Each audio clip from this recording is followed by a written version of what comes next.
This is Capital Views, and I'm Mike Bredner, and we're here with Clive Thomas, who is a retired professor from the university in Southeast here, and he was also the originator of our program of interns of university students serving time in the legislature, maybe serving time. Or maybe a slip of the tongue there, Mike. Yeah, it's slip of the tongue. Yeah. But tell us about your experience in putting this together, and it's still with us. Well, I came to Alaska in 1980. I was teaching at Iowa State for 3 years. I'm originally from England, and I'd been an intern in the British Parliament as an undergraduate, and also in Congress as a graduate in both the House and the Senate. Very short internship, just summers.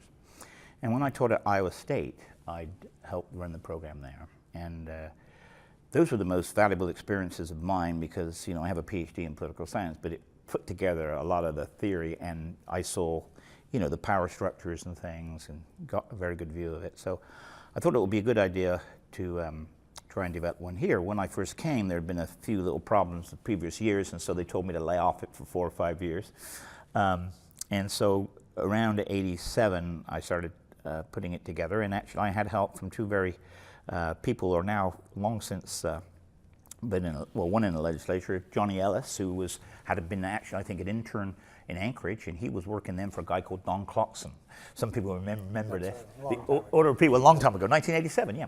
And so Johnny helped me, and a lady called Cheryl Frasca, who'd worked for Jan Fakes, was also a long time ago, and I think was OMB director at some point, Cheryl was. So they helped me, and we put the program together. It was a statewide program, UAA, UAF, and UAS, and of course it was run out of here because that's where the legislature is. And we recruited students statewide. They had to be at least juniors, and they worked in the legislature. There are different types of internship program. This was a total immersion program where they worked the whole session. They had to work regular, same as everybody else. We gave them an orientation before they came here, and then they worked in various offices. I ran the program for 25 years. It's still going, and it's been going for 3 more years. In the years I was here, and I really can't speak for the years now, though I'm actually going to teach the class tonight for the person who took over from me.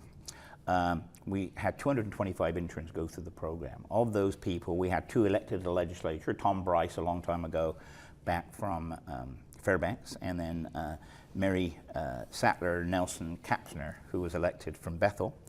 We have many people who worked as staffers. We have several still there now. Darwin Peterson, who was an intern in '95, actually with Mary Kapsner. He's now working.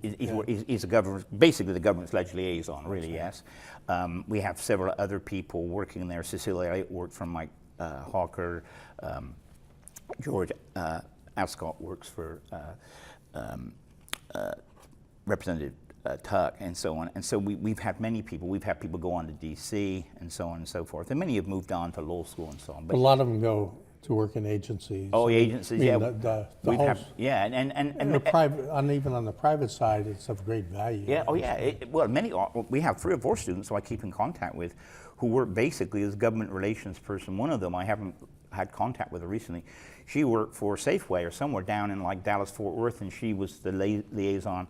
Because people think, why would Safeway need a liaison? Well, you know, you've got to bond for vegetables, and they don't want to pay a high bonding. They want to reduce the bond, and so, you know, almost every organization is affected by government. So yeah, many of the students would say that it's been the most valuable experience of their life. It changed their lives. I enjoyed it tremendously. I really enjoyed it. I got to know the system. It helped me to do a lot of research. You know, in the book I'm just produced on Alaska politics came out of that. So it was a very, very valuable experience, yes. They don't intern for lobbyists. Pardon? No lobbyists. No, we tried for a while having students working in the executive branch, but it's a totally different experience. Yeah. You work in the commissioner's office, you just got 3 or 4 people. When you're in the legislature, they work for a legislator. They can go to committee hearings, they can do all sorts of things. They wander around the building, and as you know, that building is founded on rumors and upon gossip. And so, you know, they get the feel of it, they get to see the personalities involved, they get to see all the dynamics. If you're working in an agency, there's nothing wrong with that, but it's a different experience. We tried combining the 2 internships around '92. It just didn't work.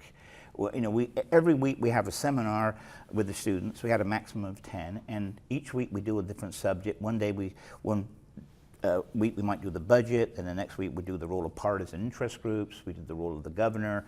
We did the court system. Now, do they have to produce papers? Yes, so yeah, and we had guests come. You know, we'd have Dave Donaldson come for some people may remember Dave from APRN for the press thing. We'd have Bud Carbonetti would come a lot. You know, even when he was Chief Justice, he came, and we'd have legislators come. John Cogley was always very, very wanting to come, and several other people would come to class and give their experiences, you know, and so it was a practical thing, but it had an academic framework to it, because, you know, it wasn't a bunch of anecdotes or let's do this or let's do that. It was trying to understand. Now, they got credit. How much credit did they Well, get? they got 12 hours credit because it was a very extensive program. They got 9 pass-fail for working in the offices, and then they got 3 hours graded for working for the papers. People used to say to me, well, why can't they get credit for working in an office? Well, you know, they had to be evaluated 3 times, but the lazy legislators would just give them a great grade. Who are you talking about? The ones who were really serious about it and wanted to talk to them about improving, they would give them a C. Well, it's unfair, you know what I mean? So different people grading them. So but it was a very interesting thing. One of the things actually that you and I were talking about some other time is that about 60% to 2/3, so, you know, 60 to 65, 67% of the people who want interns are Democrats, and less so Republicans. That's not just Alaska, that's throughout the United States. I belong to an internship organization statewide of academic faculty, and that was the pattern throughout the United States. And we're almost out of time, but why would there be that disparity? It's very hard to say. I think Democrats probably have more, well, certainly here, I think they were more often in the minority, so they got less staff. That might be part of the reason. But I think that generally speaking, Republicans are not so supportive of internship programs, maybe because they think there's too much money spent by universities. I don't know exactly. But when we had people with Republicans who were extremely good to have them with there, and we did that. Clive, we're out of time, and this has been Capital Views. I'm Mike Bradner, and we've been talking with Clive Thomas.